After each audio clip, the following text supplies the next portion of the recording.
obrigado por terem aceitado ter esse bate-papo conosco para a gente falar de um assunto que está na moda aí nos brasileiros, né? Começo do ano, esse assunto todo ano é um tabu muito grande para os brasileiros, que é o imposto de renda pessoa física. Vai até dia 31 de maio a declaração, e esse ano são esperadas muitas declarações, doutor Ernest? Primeiramente, é um prazer estar com você, Rafael. Nós da SEACO Advogados agradecemos pela oportunidade. E é um assunto que está em voga. São aproximadamente 40 milhões de declarações que são esperadas esse ano. É um número muito alto. E ninguém gosta, viu, Rafael? Ninguém gosta, né? Eu tenho certeza que ninguém gostaria de ter que passar por isso, né? Fazer a declaração, pagar, né? Declarar e pagar, muito menos pagar. Mesmo a própria declaração já incomoda, né? Porque você tem que separar toda a documentação, você não pode esquecer de nada. Imagina então quando você cai na malha fina. É um tabu muito grande para os brasileiros a declaração do imposto de renda. E a documentação realmente é complicado. Às vezes o extrato bancário, o informe de rendimento bancário, já é algo que gera dificuldade no contribuinte, principalmente aquele contribuinte que é mais idoso, né? Não se acostumou ao longo da vida a mexer, ter essa facilidade de mexer com o celular, é difícil para ele pegar esses informes. Eu lembro na pandemia, então, foi muito complicado, porque você não tinha acesso aos bancos, e eles gostam de ir presencialmente no banco. Sim, as pessoas mais velhas gostam mesmo, tem mais dificuldade. Mas olha, é geral a dificuldade. Geralmente as pessoas procuram por um contador. Né? Ainda bem que os contadores estão aí para nos auxiliar. Porque o próprio formulário não é de fácil entendimento. Você saber exatamente qual é o campo que você tem que colocar, aquele seu rendimento, se ele é tributável ou não. Né? Se bem que hoje a internet ajuda bastante, porque tem muitos contadores aí fazendo lives e explicando. Legal. Esse ano são 40 milhões de declarações que a Receita está esperando, né? Muito em decorrência da Receita ter ficado 8 anos aí sem atualizar a tabela do imposto de renda. Agora em 2023, pela primeira vez, depois de 8 anos, eles estão atualizando a tabela, certo? Como que funciona essa atualização, doutor? Olha, esse ano eles estão prevendo, como nós já dissemos, 40 milhões de declarações.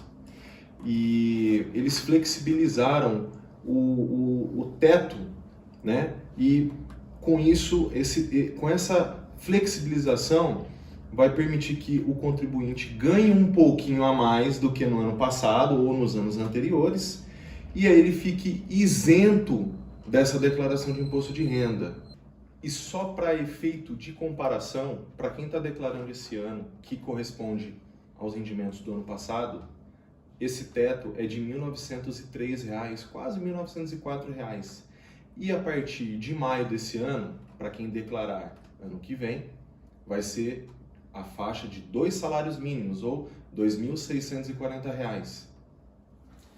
Então, para quem for declarar ano que vem, ainda não é 2.640 o ano inteiro, porque sempre o imposto de renda é baseado no ano anterior. Correto. Né? Então, ano exercício, vai ser ano exercício 2024, ano base, ano calendário 2023. Porém, até abril, a tabela ainda era 1.903,98. Então, para o ano que vem, o contribuinte ainda tem que tomar um pouquinho de cuidado, analisar lá o informe de rendimentos, para ver se não vai ter nenhum valor retido, ou se ele não vai ser obrigado a declarar, né? Exatamente. Falando sobre o imposto de renda, aquele contribuinte que quer pagar menos ou que quer aumentar a restituição, como que ele pode fazer isso? Que tipo de despesa ele pode usar no imposto de renda? Ele tem plano de saúde, né? São despesas médicas em geral que ele pode usar para ter o desconto. Pensão alimentícia, tem que prestar bastante atenção nisso. Quem paga a pensão alimentícia pode, assim como os dependentes, não é? Com os dependentes também pode ter o desconto. Se ele também já tem contribuições previdenciárias, isso também conta. Sim. Os gastos com educação também contam. É verdade. Mas não vale para cursinho de inglês, esses cursos particulares. Não, isso é importante deixar claro, porque tem muita gente que manda, viu? Cursinho de inglês, tem muita gente que faz curso para prestar residência médica, faz curso para prestar concurso público, paga curso particular, compra curso na internet e manda tudo a nota fiscal. Não pode. É comum, aí você tem que fazer aquela correção, Fazer tem que aquela falar, triagem, olha, exatamente. não é isso, é esse aqui. Exatamente. Porque se você lança, se você cai, às vezes a pessoa não sabe, aí entra no que a doutora falou muito bem, pontuou muito bem, o contribuinte tem muitas dúvidas. Se ele mesmo está declarando, ele não tem essa percepção. Então ele pode cair na besteira de declarar erroneamente, e às vezes não é por maldade, não é por má fé, né? Ele simplesmente acha que, eu fiz curso de inglês, peguei lá o demonstrativo do que eu paguei e vai lançar. E isso é caso de malha fina, inclusive eu já peguei casos de malha fina por conta disso. Olha só. Então é uma coisa que acontece, é comum acontecer isso.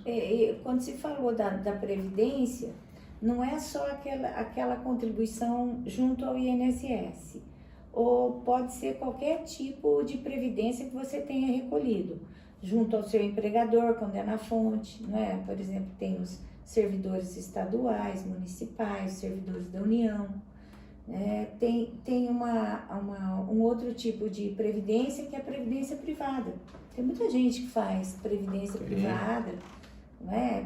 Bom para quem consegue fazer, porque hoje em dia está difícil, ela não é barata para ser feita, né, junto aos bancos, mas tem quem faça. E isso pode servir de desconto também. É verdade. Quem faz PGBL, né, consegue, os valores pagos a título de PGBL, ele consegue deduzir da base de cálculo também. Que é uma outra peculiaridade, não é? Porque não é qualquer tipo de previdência que dá direito à isenção. Não é qualquer tipo e normalmente quando o banco, né, a instituição financeira te manda o informe, ela já coloca lá detalhado se aquele tipo que você paga, se aquela previdência complementar, ela é dedutível ou não, já vai certinho lá no extrato. Mas tem tipos que não são, por exemplo, um VGBL não é. Sim. Então é diferente. Bem observado. Bem observado. E na questão da educação, só para deixar bem esclarecido aqui para o pessoal, seriam então, as deduções seriam desses cursos do ensino oficial. Exatamente, formação básica, né? Formação então, básica. ensino fundamental, creche, ensino médio, ensino superior, graduação, ensino superior, pós-graduação, mestrado, esse tipo de gasto com educação. E tem um limite, tá? Gasto com educação tem um limite de R$ 3.561,50 por pessoa. Então, mesmo que você receba o demonstrativo da sua faculdade, você pagou R$10.000 durante o ano, você só pode deduzir R$ 3.561,50. O restante entra como parcela não dedutível no imposto de renda. Vocês estão vendo, pessoal, como o contador, ele fala com propriedade, por isso que a gente fala, olha, passa a bola aí pro contador quando ele vem reclamar de alguma coisa. Mas só para complementar, a gente só apela para a via judicial quando o contador apurou, já tentou fazer um recurso administrativo de algum imposto que foi, às vezes caiu na malha fina, o cliente não concorda, ele discute com o contador também acha que aquele tributo que estão cobrando não é devido, aí sim vai-se à via judicial.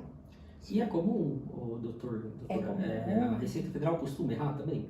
Que a gente tem esse tabu, né? Que a Receita Federal não erra nunca. Não erra sim. A gente fala por experiência própria, né? De contribuinte, a gente já conseguiu em recursos administrativos ou judiciais reverter os casos em que injustamente fomos tributados de forma errada. Já conseguimos. É muita coisa, né? Para a Receita também, né? Avaliar, e tem hora que sai do controle. Você quer ver uma questão?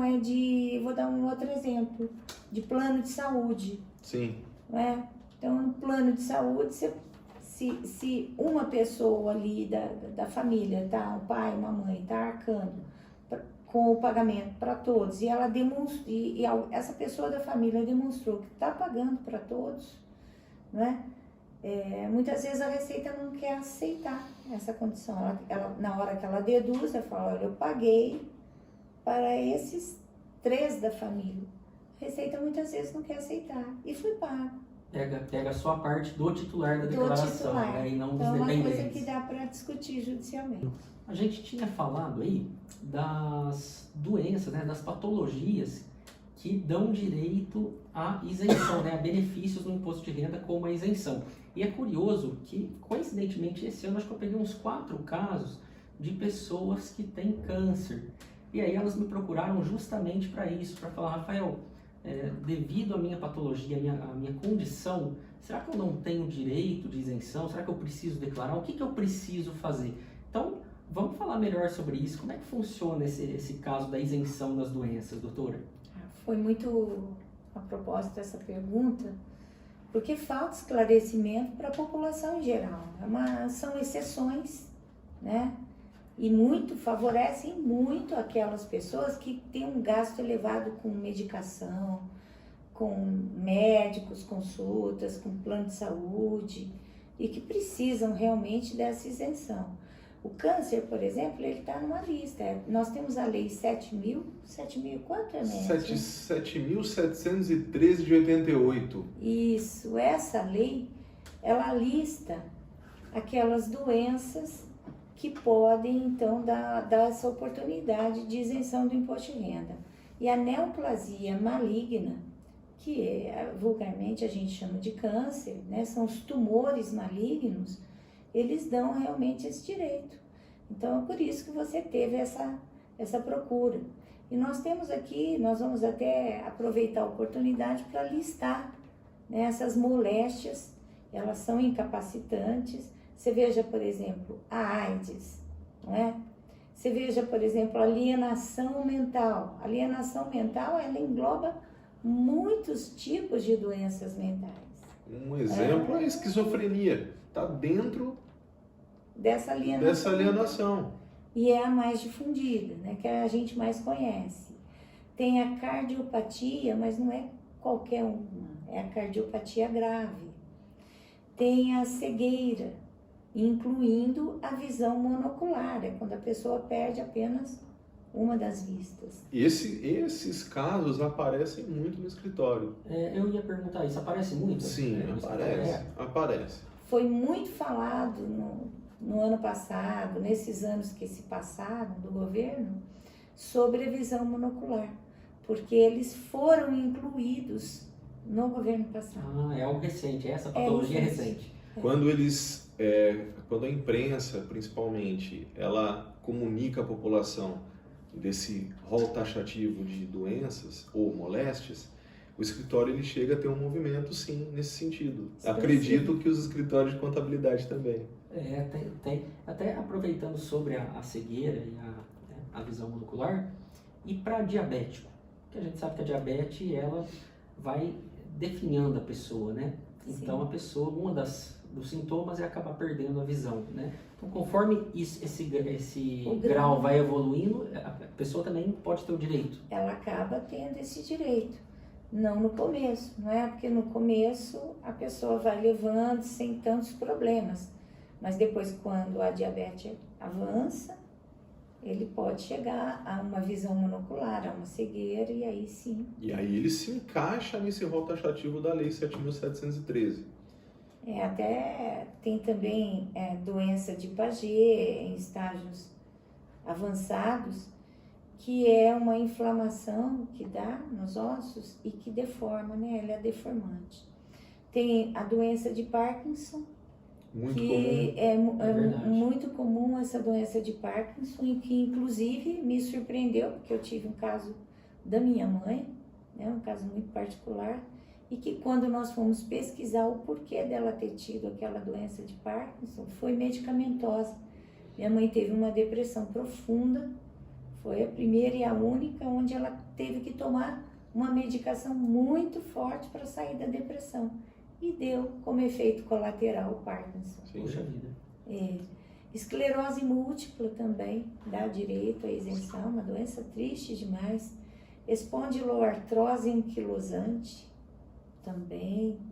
E aqui nós temos vários casos desses também. Temos vários casos incapacitantes, né? Casos que se a pessoa é medicada, laudada com esse problema, a gente também consegue aposentar na maioria dos casos. Não no começo, viu? Porque no começo a pessoa ainda demora, ela é degenerativa, ela demora para deixar a pessoa incapacitada. Mas depois de um certo tempo, já consegue aposentar. Sim. Tem a hanseníase. A hanseníase, ela foi praticamente erradicada, mas ainda existem casos de hanseníase. Tem a nefropatia grave, que é uma doença renal grave. Geralmente aquelas pessoas que fazem hemodiálise, não é mesmo? Sim, anos e anos de hemodiálise. Também temos as moléstias que atingem as pessoas que têm problema de fígado, os tumores malignos que o Rafael já nos trouxe. A paralisia, quando ela é irreversível, e por último a tuberculose ativa. Ativa, que é aquela cujos sintomas, né, ainda estão presentes, né, e é aquela fase ainda que a pessoa ainda pode transmitir a tuberculose. Deixa eu aproveitar, tô abusando aqui dos doutores, eu vou tirar umas dúvidas, tô fazendo uma consulta particular com eles aqui. Eu vou pegar o gancho de vocês, que bateu uma curiosidade, né? Você fala de transtornos mentais, como a esquizofrenia, e você citou o caso da sua mãe com depressão. A depressão, por exemplo, ela pode se enquadrar nisso ou não? Não, esse rol é taxativo. Então, a lista de doenças é essa aqui. Final. Já foi discutido até no STJ, né? Já foi discutido no STJ, foi sumulado e essa dúvida foi dirimida. Portanto, essa lista constante da lei de 88, ela tem que ser obedecida. Se há uma variação, Rafael, e não se encaixar nessa lista, a pessoa, infelizmente, não vai ter isenção. Alzheimer também não. Também não. Também não vai entrar. Bom, olha só. Alzheimer, é isso que eu falo, né? Eu não sei não, viu? Eu estou em dúvida. Cabe interpretação? Não é que é interpretação. Poderia estar em algum caso de alienação mental. Aí nós teríamos que perguntar para algum médico. Eu acredito até que esteja, viu? Tá, legal. E uma dúvida que apareceu no escritório, essa eu achei muito interessante, que é relacionada ao câncer. Uma das pessoas que me procurou com câncer, ela não tem câncer atualmente. Então ela tinha um câncer maligno, porém, graças a Deus, ela conseguiu se tratar. Hoje ela não tem mais a patologia. E ela me procurou falando, olha, eu já vi que quem teve, mesmo que já se curou, ainda tem direito à isenção. É assim mesmo ou não? Que eu saiba, não. Não. Tá. Só se estiver realmente com a doença ali, sem ter erradicado. Quando erradica a doença... Uma das condições para ser aprovado o requerimento de isenção é que você tenha o laudo médico em mãos, indicando a data de início da moléstia. Então seria um problema a pessoa ter um laudo sem uma data de início, né? E ainda mais se fosse uma doença que já foi tratada, ele não teria o laudo, concorda? Então a gente não teria isenção. Não é um laudo que você possa... Retroativo, por exemplo, pegar um laudo lá de tive a doença 15 anos atrás. Não vai poder utilizar daquele laudo juntar anterior de 1, 2 ou 3 anos ou mais. Não vai conseguir. para comprovar a moléstia. E olha só, se a gente for pensar no inverso, a pessoa ela realmente está com a patologia hoje. Ela pede a isenção e ganha. Quando ela cura a doença, então ela também tem que avisar a Previdência, a Receita Federal, olha, agora eu me curei. Volta com descontar mais para você. Da mesma forma que a gente faz prova de vida. Na próxima declaração... Na próxima, na próxima... Ele não apresenta o atestado e aí o laudo, né? Aí automaticamente vai ser cortado esse benefício. Da mesma forma que a gente avisa se um parente faleceu, ou a gente faz prova de vida de tempos em tempos, a Receita ela também vai exigir essa documentação para renovar o benefício. Ah, então o benefício ele tem um prazo, ele não vai, é um benefício vitalício, ele vai ter um prazo, 1 ano, 2 anos, e você vai ter que ficar sempre alimentando o sistema. Bacana. E doutor, aproveitando então, como que o contribuinte que tem essa patologia faz para solicitar esse benefício? A primeira coisa é ter documentação médica. Documentação médica são os exames médicos e o laudo médico. E o importante é que esse laudo contenha a moléstia, o CID da moléstia, da doença e o início da doença. Porque retroage. né? O que, se porventura a pessoa não sabia dessa isenção e com o início da moléstia ele identifica, né, uma data com precisão, ele pode pedir até a restituição do imposto que ele pagou. Olha só, interessante, né? Não saber. Os contribuintes, realmente é difícil saber isso, né? Até porque você traz um leque de doenças muito específicas, né? Muito específico. Você tem que ser da área realmente para saber da lei, né? Tem a lei certa, você tem que entender realmente para poder, né? Um contribuinte que não entende, fica difícil ele ter esse discernimento, né? Saber que ele tem esse direito. Dificilmente o contribuinte vai olhar a lei. Dificilmente o contribuinte, porque se a gente olhar para o brasileiro médio, ele não tem nem computador, em alguns casos. Ou ele tem um computador de um parente, ele mesmo não mexe, ele é idoso. Então ele acaba indo ou até um contador, que é o mais indicado, ou até um advogado, quando o caso tem que ser judicializado. Aí ele vai atrás de um advogado. Legal. Eu acho interessante também falar que esse laudo médico que ele tem que apresentar na declaração do imposto de renda e que dá direito à isenção, ele tem que tomar o cuidado para saber onde ele pega esse laudo médico, para facilitar e agilizar. Por exemplo, o empregado, né, aquele que está vinculado ao INSS, ele pede uma perícia no INSS para ter esse laudo. Se ele é ligado a algum órgão estadual, um professor, por exemplo, da rede de ensino estadual, ele pega esse laudo direto na SPPrev. Ele comunica a SPPrev e lá é feito o laudo para essa isenção já ser feita até na própria fonte. E para quem é municipal, a mesma coisa. Aí, por último, lembrar, né, que se porventura não tiver a data, né, que iniciou a moléstia, porque às vezes tem gente que perdeu os exames, já não tem mais aquele médico que identificou, perdeu, né, os documentos. Se não tiver essa data de início, a isenção passa a valer a partir da data do laudo. Em relação a processos, então, acho que é muito comum, né? Processos trabalhistas ou processos previdenciários, que são as especializações de vocês.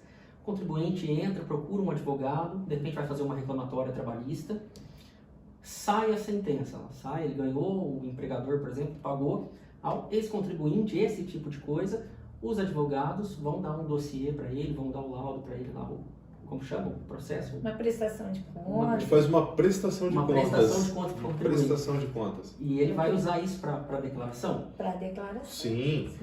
O que é comum, pessoal, ainda mais para quem não é do meio jurídico, vou dar um exemplo de uma trabalhista. Então, o cliente ele ganhou a causa, ele faz o levantamento como? Existe um termo chamado destaque. E esse destaque, ele nada mais é do que a porcentagem dos honorários advocatícios do advogado vão cair na conta do advogado. E o restante, que é a maior parte, vai direto para a conta do contribuinte ou do cliente. Então ele já tem todas as informações para passar para o contador dele ou para ele mesmo poder fazer essa prestação para a Receita. Já fica tudo certo e torna o processo transparente para o contribuinte mesmo, né? Sim. A gente costuma, inclusive, Rafael, instruir com cópias do processo. Até para que o contador possa conferir, para que não haja nenhum equívoco da nossa parte também. Então, ele tem 2 documentos, a prestação de contas e tem as cópias do processo. Agora, uma coisa que eu acho importantíssima é quando uma trabalhista, por exemplo, o trabalhador ele reclama determinadas verbas que muitas vezes são mensais e que na hora de receber, ele recebe acumulado. Se ele apresentar só aquele valor acumulado para o contador, sem especificação nenhuma, ele vai pagar um imposto de renda muito alto. Ao passo que se a gente apresentar os cálculos que deram origem àquela quantia e destacando em cada mês, né? Então o contador pode declarar mês a mês para ele, se ele não atingiu aquela tabela, ele não precisa recolher aquele valor alto. Nossa, isso causa um impacto tributário E a muito mesma grande. coisa na Previdência Social. No INSS, quando a gente entra com os processos, tem o direito a retroativos, né? Que a gente fala, os atrasados. Né? Eles sabem que eles têm direito àqueles atrasados.